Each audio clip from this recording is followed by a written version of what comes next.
morning, all our front porches woke up before we did. I was having one of those sleeps where you're not quite all the way in a dream and not quite all the way in your bed. I kept hearing a soft thunk in my mind, over and over, like somebody laying down books. But by the time I actually opened my eyes, the house was quiet. The kind of quiet you only get right before the coffee starts and the day remembers what it's supposed to be doing.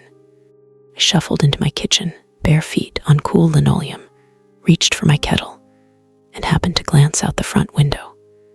That's when I saw it. A small, neat box wrapped in brown paper and tied with twine, sitting right smack in the middle of my welcome mat. I froze with my hand halfway to the sugar canister. Well, that ain't Amazon, I muttered. It was too early for the mail, too tidy for my daughters, who think wrapping a gift means slapping a bow on a grocery bag, and too pretty to be a mistake. I wiped the sleep from my eyes and leaned closer to the glass. The sun wasn't all the way up yet, so the light made everything look softer, a little like a movie.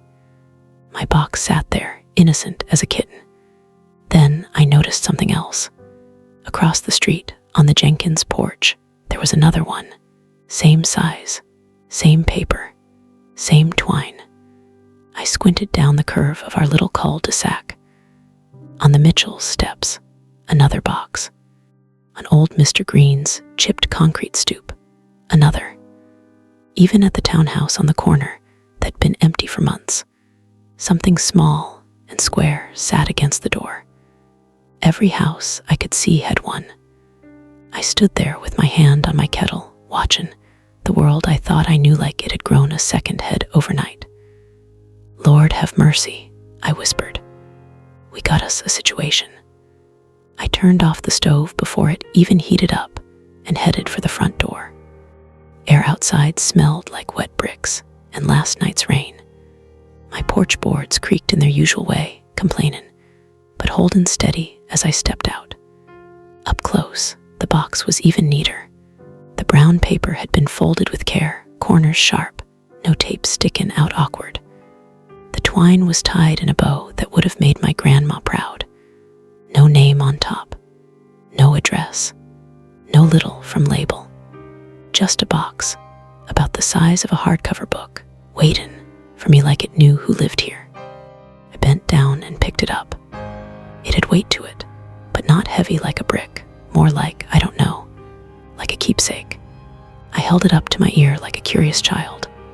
No rattling, no ticking, no hiss of something living inside, just quiet. I looked up and down the street again.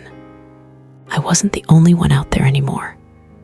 Across the way, Mrs. Jenkins stood in her pink robe, curlers still in, clutching her own little package to her chest like someone might steal it. Down by the corner, my neighbor Carla, still in her scrubs from the night shift, had hers tucked under her arm and was peering suspiciously toward the mailbox cluster. Our eyes met. "You seein' what I'm seein'?" I called. "If you're seeing a horror movie startin' or a Hallmark special, then yes," she hollered back. We both laughed, because sometimes you gotta, or else your brain runs away without you. Up the street, Mr. Green shuffled out in his slippers, looked down, and damn near jumped 3 feet. "What in the Sam Hill is this?" he barked, then caught my eye. "You doing some kind of neighborhood game, June?" "'Cause I didn't sign no waivers." "Not me," I said. "I woke up to mine just like you did." "Maybe it's the HOA," muttered Carla, coming across the street with her box, trying to fine us for something in a more creative way. We gathered on my front lawn like it was the 4th of July, only less festive and more confused. People trickled out one by one, all clutching identical parcels. 20 houses on our street, 20 boxes. "No names?" I asked, holding mine up. Everyone shook their heads. "No return address," Carla added. "Nope." "Anybody spot a strange car last night?" Mr. Green asked. Aside from my grandsons and their damn Subarus, silence. Just a couple birds arguing in the oak tree. I was workin' till midnight, said Carla. Got home, dragged myself inside, didn't see nothing on my porch then. At least I don't think so. I wasn't exactly observant. But this wasn't here yesterday when I left for the hospital. I know that much. Mine wasn't either, I said. I watered my petunias at 6, and this porch was as empty as my ex-husband's promises. A few folks chuckled. The tension cracked just a tiny bit. So somebody did a whole paper route delivery between midnight and sunrise, said my next-door neighbor Landon, who worked from home and liked to quote statistics at barbecues. That's committed. Or crazy, muttered Mrs. Jenkins. Her voice had that thin, anxious edge I recognized from years of women bane, startled by things they didn't agree to. Should we open 'em? Asked Carla, looking at me. I don't know why they all turned to me, exactly. Maybe because I'm one of the older ones now. Maybe because I bake the cakes and organize the casseroles and keep everybody's birthdays in my planner like it's a second job. Maybe because I'm just nosy enough to volunteer. Not all at once out here, I said. Let's not give whoever did this the satisfaction of a group reaction from their living room window. Take 'em inside. Check 'em careful. If any of us find something weird or ugly or dangerous, we get back out here and we talk.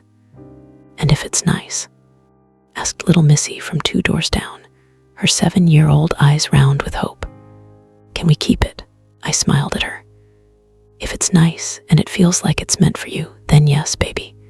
You keep it, I said. But you still tell your mama what it is. Her mother nodded, gripped tight on her own box. We all drifted back to our front doors, carrying mystery under our arms. Inside my kitchen, the house felt different somehow. Like the walls knew there was an extra heartbeat in there that hadn't been there last night. I set the box on my table and sat down, hands on either side of it. For a second, I just looked at it. There are moments when you know that what you're about to do is gonna shift something in your life, and you think, maybe I'll just sit here a few more minutes and pretend I still live in the before. But curiosity has always been my downfall.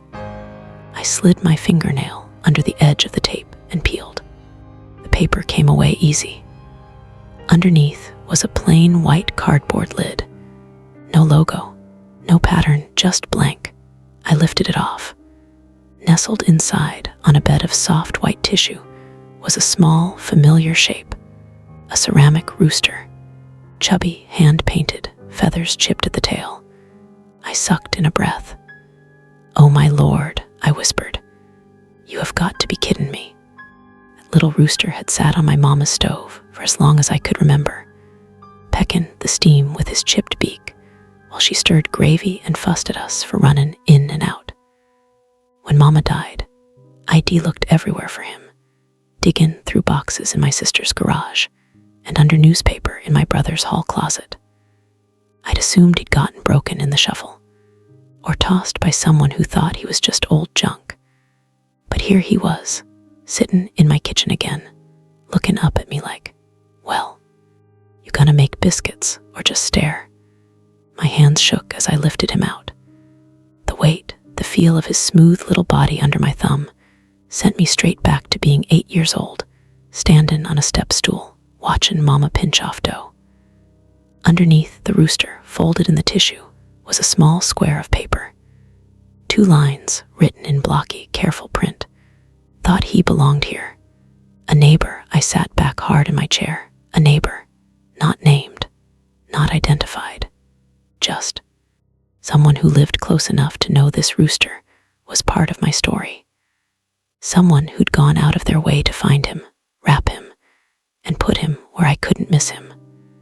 My first thought was gratitude so sharp it hurt. My second thought was suspicion. Who knows me well enough to know this? I wondered. And why tell me in secret? The kettle on the stove started whistling like it had been waiting for its cue. Got up on autopilot, poured myself a cup, and leaned against the counter, roosters old and new watching me. My phone buzzed on the table, group text. CARLA. Mine had a stethoscope charm and a Starbucks gift card. Note said, "Thank you for all the nights you work when we sleep. I'm crying into my cereal. Mrs. JNKINS." I got a photo of the old house I grew up in. Who even had that? LANDON. Somebody gave me a first edition Spider-Man comic. I told exactly one person on the street I regretted selling mine as a kid. One person. Mr. Green, somehow in the group despite claiming he didn't know how phones worked. Fishing lures, the good kind. And a note saying you're not too old to teach again. Who out here reading my mind? I stared at the messages, my heart thumping harder with each one. These weren't random little trinkets from a dollar bin. They were precise, personal, too personal. Whoever our mystery gifter was, they'd been paying attention, really paying attention.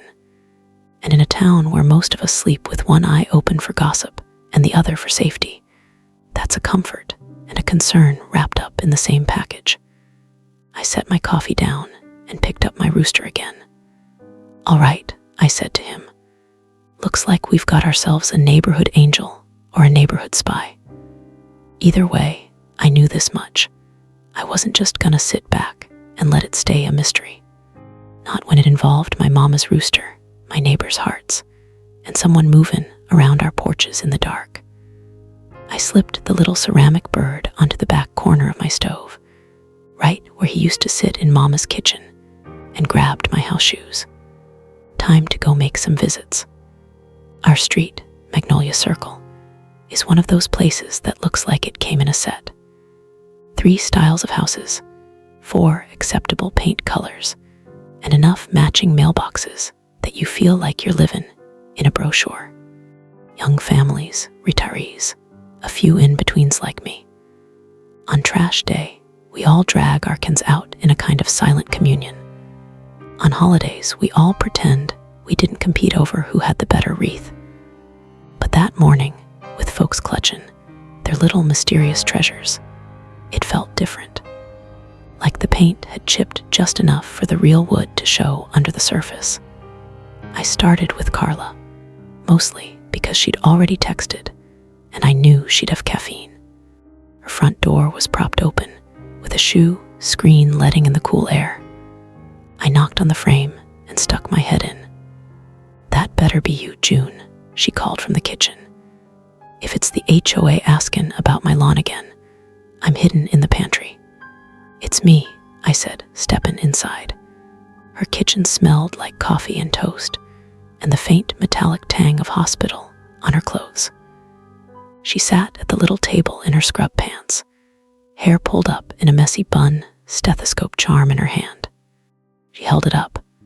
"Can you believe this?" she asked, voice just a notch away from tears. "It's the exact one I keep looking at online and talking myself out of buying, 'cause I don't need it." "And the card?" I prompted. She slid it over. "Thank you for all the nights you work when we sleep." I read it twice. "It's a nice note," I said. "Scary, but nice." "I mean, I know y'all appreciate me," she said, whipping at her eyes. "You bring casseroles when my schedule's crazy. You keep an eye on my trash cans." But somebody put that into words, sat down and wrote it, then snuck around in the dark to make sure I saw it first thing. She looked up at me. "Who even does that?" she asked. "People barely write thank you notes for wedding gifts anymore, and we're getting anonymous porch poetry." I sat down across from her and pulled my rooster out of my tote. Her jaw dropped. "I remember that rooster," she breathed. "Your mama used to thump you with a wooden spoon if you touched it." "Precisely," I said. "I thought he was gone forever. Turns out he's been on a journey." I told her about the note in my box, about a neighbor. She tapped the table. "Somebody really went out of their way," she said. "This isn't random. It can't be. Or it's the weirdest marketing campaign I've ever seen," I said, "but I doubt it." We sat in silence for a minute, each holding our gifts. "You think it's someone lonely?" she asked. "Like somebody who doesn't know how to talk to people, so they do this instead?" "Maybe," I said. "Or someone who does know how to talk, but feels like nobody's listening when they do. So they switched languages. She snorted. Leave it to you to turn it into a metaphor, she said. Well, I am who I am, I shrugged. And you know I can't leave a mystery alone. I'm gonna poke at this till it squeaks. She smiled. Good, she said.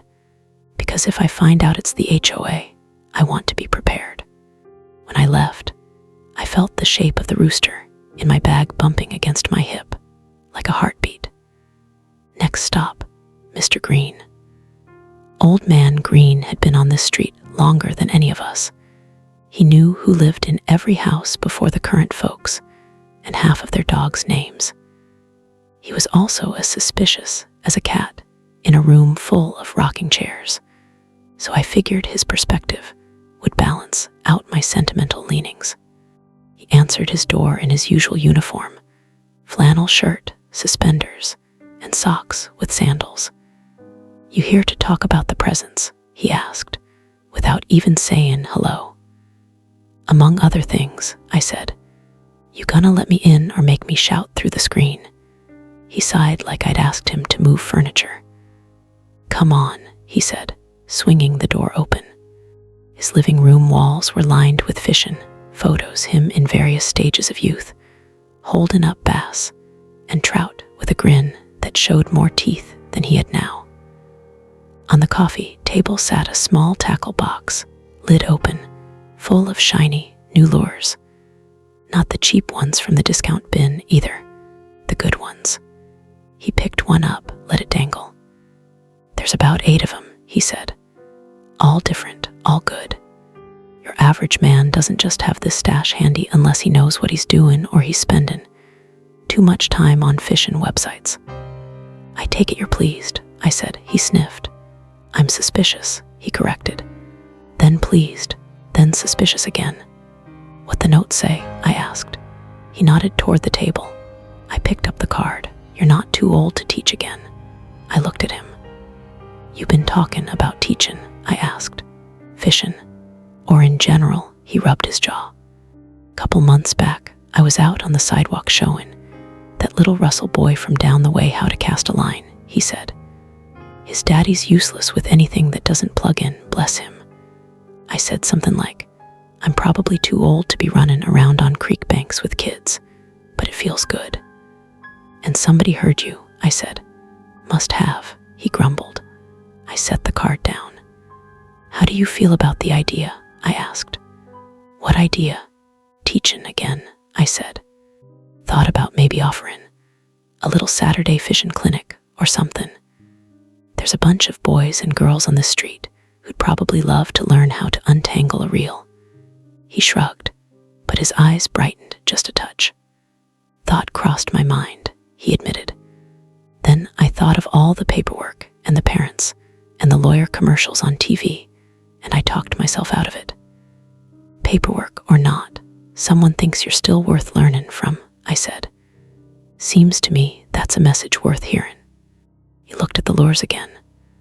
I like teaching kids, he said softly. Their eyes haven't gone cloudy yet. They still think worms are interesting. Worms are interesting, I said. They turn trash into dirt. That's a miracle in my book. He snorted. You always did have a way of macking things sound fancier than they are, he said. So, you got any ideas who's behind all this? Working on it, I said. Who's your money on? In this neighborhood, he said. Could be anybody. Landon's organized enough. Carla's thoughtful enough. Mrs. Jenkins is nosy enough. And me, I asked. You're dramatic enough, he said. I laughed. Fair point, I said. Keep your eyes open, all right.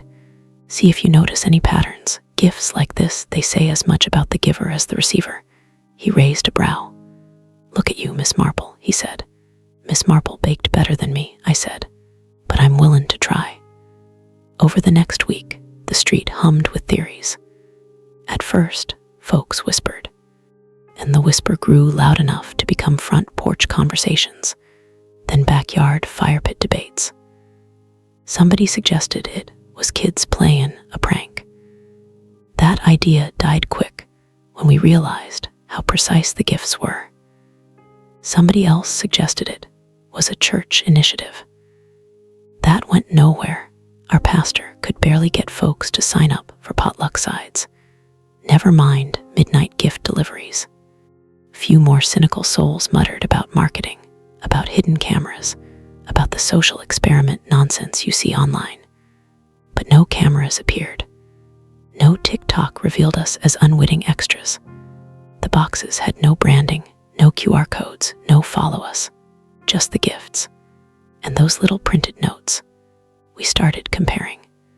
At a little impromptu gathering in my driveway one evening, we laid some of them out on a folding table.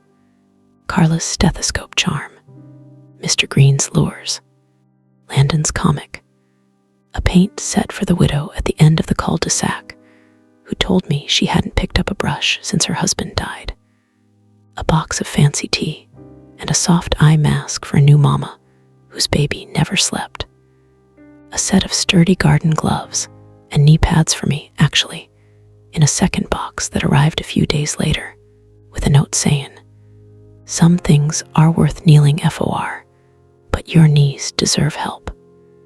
We laughed over that one. My family's been telling me to take it easy on my joints for years. Every gift had the same signature at the bottom, a neighbor, no handwriting, all printed like they'd been done on the same old label maker or computer printer. "Whoever it is knows too much," murmured the widow, twisting the paintbrush between her fingers. "Knows more than I thought I was showing." "Same," said the new mama, dark circles like bruises under her eyes. "I never told anyone how bad the headaches get. I barely admitted it to myself. Then this shows up." Landon pointed at the comic book. "I told exactly one person on this street about this," he said, "at the block party. Said my biggest childhood regret was letting my cousin talk me into selling my original Spider-Man to buy a dumb video game. I said it as a joke. I didn't think anybody clocked it." "You tell me," I asked. He shook his head. He hesitated. "I told Ms. Patel." We all glanced toward the house 3 doors down from mine. Ms. Patel had moved in 2 years earlier. Early 60s, silver hair always in a tidy bun, worked as an accountant from home. Quiet, polite, kept to herself in that way that made you want to invite her over, and also afraid you'd be intruding. She had a long box of comics by her couch, Landon added. I was surprised. We talked about it for a minute. That's all. Did anybody else get a gift that only one person knew about? I asked. Carla raised her hand, like we were in church. I told exactly one person that I've been thinking about leaving nights and going to days, she said. That I'm getting too old for 12-hour shifts, and I'm tired of seeing things at 3 a.m. that keep my brain buzzing when I should be sleeping. And, I said, my second gift, she said, pulling out her phone to show us a picture, was a little plaque that said rest is not weakness, and a brochure for day shift openings at the clinic, printed out and folded neat. Note said, your ALLOWD to change your hours without CHNGIN your heart. Who'd you tell? I asked. She chewed her lip. Ms. Patel, she said, at the mailbox. She asked how my week was. I accidentally told the truth. We all looked at each other. Well, that's 2, said Mr. Green. Any more? The widow raised her hand. I told her I used to paint, she said. She saw the old easel in my garage when I had the door open. She said, oh, you're an artist. I said, not anymore. That was my husband's thing. I just tagged along, she said. Maybe it's your thing now. 3, I said. The new mama blinked. She brought us a casserole when we came home from the hospital, she said. I told her the baby had his days and nights mixed up. Laughed it off. She looked at me a little too long and said, make sure you sleep when someone offers to hold him. You don't have to be the only strong one in the house.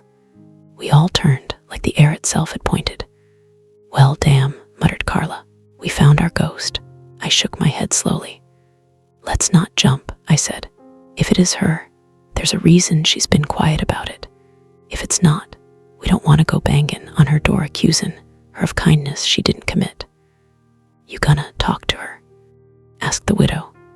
I looked at the row of small treasures, the tiny, thoughtful ways someone was telling us, "I see you. I see what you gave up. I see what you lost. I see what you're afraid to want." "Yes," I said, "I think I am." Ms. Patel's house always smelled like something good. Not the usual southern smells I grew up with: bacon grease and coffee, but spices I couldn't name without embarrassing myself. Warm, rich, common-ish things that made my mouth water when I walked past her open window. Front yard was the neatest on the block. Not just mowed, but cared for. Potted plants on the steps, all healthy. Wind chimes on the eaves, tinkling in the slightest breeze. I knocked on her door with my heart beating harder than it should have. She opened it in her usual uniform. Leggings, tunic, reading glasses perched on her head. Gray hair in a bun so precise it made my messy ponytail feel underdressed. "June," she said, surprised. "Hello." "Hey there," I said. "You got a minute? I brought pie." That last part was technically a lie at that moment, but I knew if she said yes, I'd be back with one in 20 minutes. She smiled. "Pie is a magic word," she said. "Come in." Her living room was cozy and a little crowded. Bookcases, plants, a low coffee table covered in magazines, and a half-finished jigsaw puzzle. On one wall, in a neat grid, were framed comic book covers. "Landon mentioned you liked the classics," I said, nodding at them. She glanced at them, fondness softening her face. "My son S," she said. "He left them when he moved for work. I read them now. It makes me feel like we are on the same couch again." The ache behind that sentence settled into my bones. "How is he?" I asked. "Busy," she said simply. "He is in California now. Time zones make it easy to avoid long conversations." I sat on the edge of her sofa. "I wanted to ask you something," I said, "and you can tell me to mind my business, and I'll still bring you pie." But she tilted her head. "Ask," she said. "You know those boxes that showed up on all our porches?" I began. She nodded. "Yes," she said. "A very interesting morning. You get one?" I asked. She smiled faintly. "Yes," she said. "A pair of good garden shears and a little sign that said, 'Your ALLOWD to cut back what bloom anymore.'" "That sounds about right," I said. She laughed softly. "It was timely," she said. "Did you know what other people got?" I asked. "The comic, the lures, the paint set, the rooster." She looked at me for a long moment, then reached for a mug on the table, fiddling with the handle. "I have heard some of the stories now," she said. "People talk. Our street is not as quiet as it pretends." "I've noticed," I said. She took a sip of her tea. "You asking me if I did it," she said, eyes meeting mine over the rim. "I am," I said, not to scold, not even to demand an explanation, just to stop the whole street from turning itself inside out guessing. Her gaze slid to the window, where she could probably see at least 3 sets of blinds that had twitched when I walked up. "I underestimated how much people would talk," she said really. "So it was you," I said. She sighed, then nodded. "Yes," she said. "It was me." Relief and curiosity crashed into each other in my chest. "Why?" I asked simply.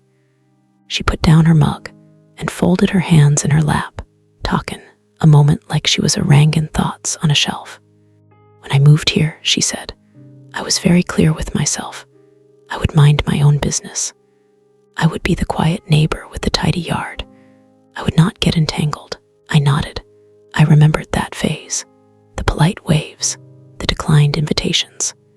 "And," I prompted. "And then life made that difficult," she said, a small smile playing at the corner of her mouth. "You brought me soup when I had the flu, even though I told you I was fine. Carla jumped my car when the battery died.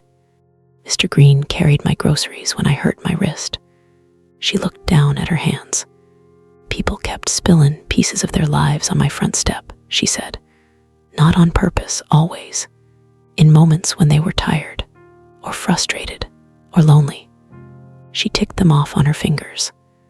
Landon and his comic book regret, she said. Carla and her exhaustion. Mrs. Jenkins and the way she misses her daughter, but doesn't know how to call without startin' a fight. Widow at the end of the cul-de-sac and her paints. You standing in my yard one day, tellin' me about the rooster you couldn't find, and then laughin' it off like it didn't matter when it clearly did. I blinked. I didn't think you remembered that, I said. I remember everything, she said calmly. It is both a blessing and a curse, she exhaled. In my culture, when I was a girl, she said, neighbors were not optional. They were part of the architecture. If someone next door was celebratin', you got sweets. If they were grievin', you sat on the floor with them and ate rice.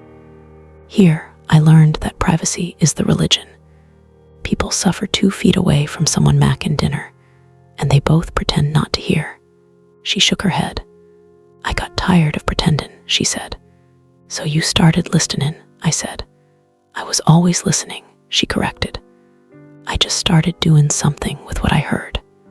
Why in secret? I asked. Because I did not want it to become a performance, she said simply. Or a competition. Or an obligation. I did not want people to feel they had to say thank you the right way, or to match it, or to talk about me like some saint or some busybody. I just wanted to return some of what this street was already givin' me. She looked at me, eyes shinin'. Do you know what it is like, she said softly, to sit in your living room in a new country, listenin' to the sound of other people's families through the wall, and feel like you are watchin' life through glass? To know your son is 3 time zones away, too busy for more than a text, while outside your window, somebody's grandbaby is learnin' to ride a bike, and somebody else is burnin' burgers in their backyard. I swallowed. I can imagine, I said. The gifts were my way of pressing my hand against that glass, she said, saying, I see you, I am here too, without forcing anyone to open their door if they didn't want to. I thought of the boxes, the way everyone had opened their doors anyway. You know, you basically started an emotional wildfire out there, I said gently.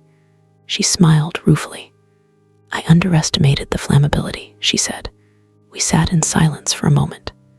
Why now? I asked. Why all at once? She hesitated. Because I was afraid, she said. Afraid I was running out of time. My heart lurched. What do you mean? I asked too quickly. She held up a hand. Nothing dramatic, she said. No diagnosis to confess. Just 59 years on this planet, a scare with my blood pressure, and 1 phone call with my son where we both pretended we weren't angry when we were. It made me realize how easy it is to die with all your love still neatly folded in a drawer. Tears pricked my eyes. I didn't want to do that, she said. So I took a week off. I made a list of things I had seen and heard on the street that mattered. I went through my own house, my own boxes. I went to the thrift store, the hardware store, the craft store. I wrote notes. I set an alarm for 3 in the morning and I walked. You could have been hurt, I said automatically. Somebody could have called the cops. She shrugged. I took the risk, she said. It felt smaller than the risk of never saying anything. We both let that sit. There's a lot of ways to say I see you, I said finally. Some people bake. Some people mow lawns. You rap and sneak, she smiled. I did not mean to cause chaos, she said. I just wanted to adjust the lighting on this little street, make it so people could see themselves the way someone else sees them, even just for a moment. You did that, I said. I'll tell you that much. She looked down, a little embarrassed. You're mad, she asked. I thought about it. I'm human, I said. So part of me is wary. You know a lot. You've seen a lot. That can be scary. But I also know what it feels like to think nobody notices the invisible work you do. To wonder if anyone would show up if you got sick, or if you just stopped. I touched my chest. That little rooster, I said. You didn't just give me pottery. You gave me back a piece of my mama's kitchen. You told me somebody remembered what you lost. That's not something I can stay mad about. She blinked fast. I am glad, she said quietly. Will you let people know? I asked. Not everybody, not a billboard, just the folks who are Lawson's sleep wonderin', who loves them enough to do something like this. She hesitated. I didn't want praise, she said. I know, I said. And you're not gonna get much from this crowd anyway.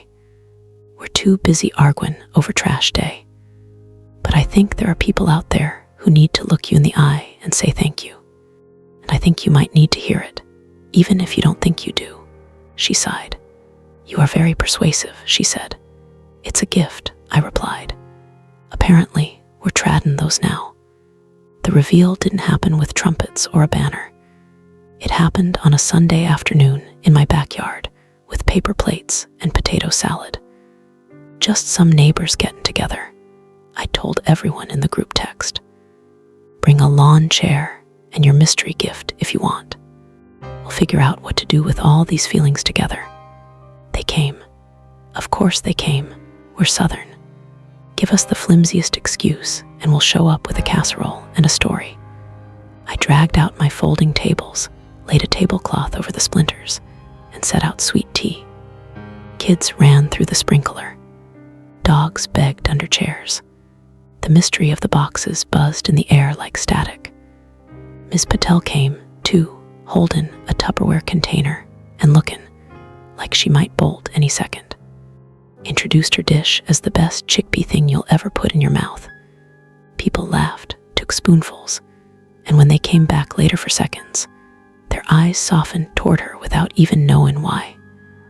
After plates were scraped and kids wore themselves out, I cleared my throat. All right, y'all, I said, standing near the fire pit. We all know why we're here. It ain't just my potato salad. People chuckled. We got gifts, I said. We got questions. Turns out, we also got an answer.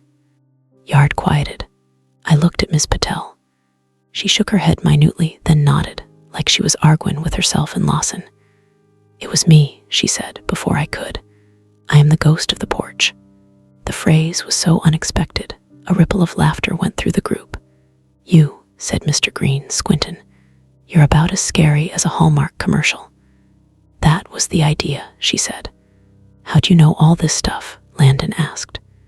The exact comic, the story behind it. She spread her hands. You told me, she said, at the block party, in your driveway, while your burger was burning. He blinked. I guess I did, he said. I did not know everything, she added quickly. I guess sometimes. I got it wrong, I am sure. But mostly, I just listened when you talked, remembered when you thought nobody would.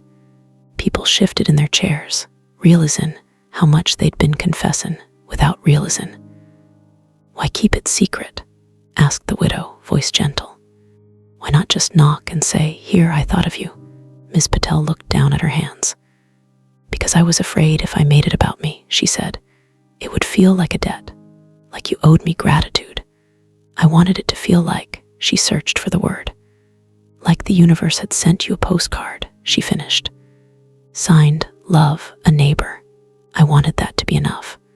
My eyes burned. Well, it wasn't the universe, said Carla, her voice thick. It was you. And I, for one, would like to say thank you to the actual address. Others murmured assent. The new mama wiped her eyes. That gift made me call my sister and ask her to come stay a few nights, she said. Because if a stranger thought I needed sleep that bad, maybe I should believe it. The widow held up her paintbrush. I set up my easel again, she said. Paints are messy as hell, but I feel awake. I wouldn't have done that without the nudge. Mr. Green cleared his throat. I put up a sign, he said, over by the creek. Kids fishing lessons, Saturdays free. I've had 3 already. Those lures are earning their keep. So are my old stories. People smiled. I didn't decide to go to day shift yet, Carla said, but I decided to stop feeling guilty for wanting to. That's something. Then all eyes turned to me. I raised my hands, rooster free. You brought my mama's kitchen back to me, I said. I don't even know where you found that silly bird. But seeing him on my stove again, my voice wobbled. It was like somebody put a missing brick back in my wall. Miss Patel's eyes shone. That one took some doing, she admitted. Your sister had him. She did not want to give him up. I told her I was fixin' a surprise, that it would make you cry in a good way. She said, if June cries, you better bring tissues. The group laughed. You talked to my sister? I asked, amazed. I talked to everyone, she said simply. A hush fell over the yard. I am not an angel, she added quickly. I am not Santa. I'm not even particularly nice sometimes. I get irritated when the trash cans are crooked. But I am here. I am on the street. And so are all of you. I just wanted us to feel like that meant something. It was quiet long enough that you could hear the sprinkler sputter. Then Mrs. Jenkins, who'd been clutching her photo like a life raft, spoke up. You know what my box had, she said, voice trembling. A picture of the house I grew up in. The one my daddy lost when he got sick. I haven't seen it in years. I didn't even know there was a photo. I thought it lived only in my head. Miss Patel nodded. Your cousin sent it, she said. You told me her name. I hunted her down on Facebook. I asked if she had any pictures. She mailed it to me with a note saying she'd always meant to give it to you, but felt ashamed. Mrs. Jenkins's hand flew to her mouth. She lives in Tennessee now, Miss Patel continued. She said she was afraid you blamed her family, and she blamed herself. She wrote, tell her I am sorry I disappeared when things got hard. I did not know if I should share the note. I decided the picture was enough. Tears slid down Mrs. Jenkins's cheeks. I would like that note, she said quietly. Miss Patel nodded. I will bring it, she said. Something shifted then. You could feel it. This wasn't about mystery boxes anymore. It was about how far we'd gone, all of us, to avoid saying certain sentences out loud. I messed up. I walked away. I didn't know how to help. I thought about you. I am sorry. Our neighbor, with her quiet ways and her comic book wall, had just stitched some of those sentences into objects and left them where we couldn't ignore them. The least we could do was pick up the thread. In the weeks that followed, Magnolia Circle changed in ways you might not notice if you were just driven through. Lawns didn't suddenly look like magazine spreads. The mailboxes didn't glow. The kids still left their bikes in the middle of the sidewalk, but people started knocking on each other's doors more, not for sugar or ladders, for conversations. Mrs. Jenkins called her cousin in Tennessee. They cried and laughed and decided to meet halfway in Birmingham for lunch. Carla put in her application for day shift. When the hospital offered her a spot, the whole street signed a congratulations card like she'd graduated from something. The widow started bringing her canvases out to paint on her driveway. Kids would come stick their fingers in the air near the colors, and she'd gently redirect them, handing them paper instead. I'd see her, brush in hand, talking to teenagers about light sources and negative space and ways of seeing around grief. Mr. Green's Saturday fishing lessons became a regular thing. Parents showed up with folding chairs and coffee. Sometimes the kids caught nothing but weeds. Sometimes they caught stories about the days when gas was 79 cents and phones were attached to walls. And Miss Patel, she became the person you went to when you needed a nudge. Not because she'd give you a gift every time. The boxes stopped after that first wave. But if you sat at her table, she'd listen to you in that way that makes you hear yourself better. She'd ask one or two questions that hit like little bells. And you'd leave with something, even if it was just a new sentence to try out in your own mouth. I might be allowed to rest. I might be allowed to say no. I might be allowed to want more. As for me, I started paying attention to the quiet things on our street too. Not to play copycat Santa, just to honor the fact that we all live so close to each other's heartaches without knowing half of them. I'd I'd see the way the porch light stayed on late at the house, where the marriage was rockier than anyone admitted. I'd drop off muffins with a note saying, "For whoever needs a little something sweet today." I'd notice the teenager dragging his trash can alone because his daddy's work schedule had changed. I'd time my own dragon to coincide and ask him how school was, making him roll his eyes and smile just a little. We didn't fix everything. We didn't stop good people from getting sick or bad things from happening. But we did stop pretending that the space between our front doors was so sacred it couldn't be crossed. We let one neighbor's strange, brave act of anonymous kindness be the first step across. Every now and then, someone new moves onto Magnolia Circle. They arrive with their U-Haul and their boxes, and there we're keeping to ourselves looks. We wave. We bring casseroles. We don't mention the great gift mystery right away.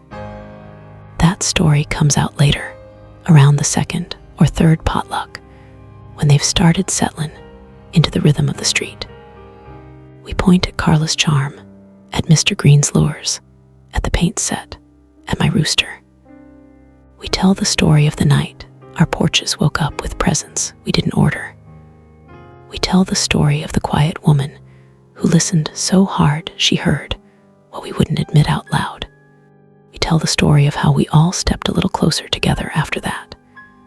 Then we usually end up laughing, someone saying, "Don't get your hopes up, the gift fairy retired."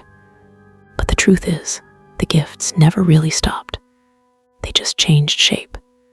Now, instead of boxes on mats, they're rides to doctor appointments, extra seats at Thanksgiving tables, texts that say, "Hey, I saw your light on late, you okay?" The kind of gifts that aren't wrapped, but are noticed. The kind that can't be explained by Amazon or marketing or algorithms. The kind that only show up when somebody's been paying attention. 200, 300 word closure, emotional wrap-up, life lesson, house family metaphor. When I think about our little street now, I don't picture the map the realtor showed me all those years ago. I picture a row of houses, like a row of shoeboxes on a shelf. On the outside, they look the same. Little roofs, little doors, little patches of grass. From the curb, you never know which one holds laughter and which one holds quiet tears. You'd never know which one has a marriage hanging on by a thread and which one has a woman talking to her plants because she's the only person in the house. For a long time, we all treated those boxes like they were sealed. Like our job was to decorate the outside, hang the wreath, trim the hedge, and pretend the inside didn't leak into the yard. Then one neighbor decided to slip something under the lids. Not a pry bar, not a spotlight, just a small, wrapped reminder. I see inside your box. I see what you dropped in there years ago and forgot. I see what you're holding so tight your fingers hurt. I see the empty corner you never talk about. She didn't crack anybody open. She didn't drag anybody's secrets out onto the sidewalk. She just put a little weight on each doorstep so we had to bend down, open our own hands, and look. That's all a gift really is at the end of the day. Not the object. The invitation. The invitation to see ourselves through somebody else's kinder eyes. The invitation to say, "This mattered to me," without feeling silly. The invitation to answer that knock on the lid with one of our own on somebody else's. Families are like that too. So are streets. So are hearts. We can live our whole lives in neatly closed boxes, bumping shoulders without ever opening up. Or we can be brave enough, once in a while, to slide a little softness under someone's door, unsigned but unmistakable. To say, "You are not going through this alone. Not on my street. Not in this house. Not while I'm here." If you ask me, that's the kind of mystery worth starting. And the only kind I don't mind never fully explaining.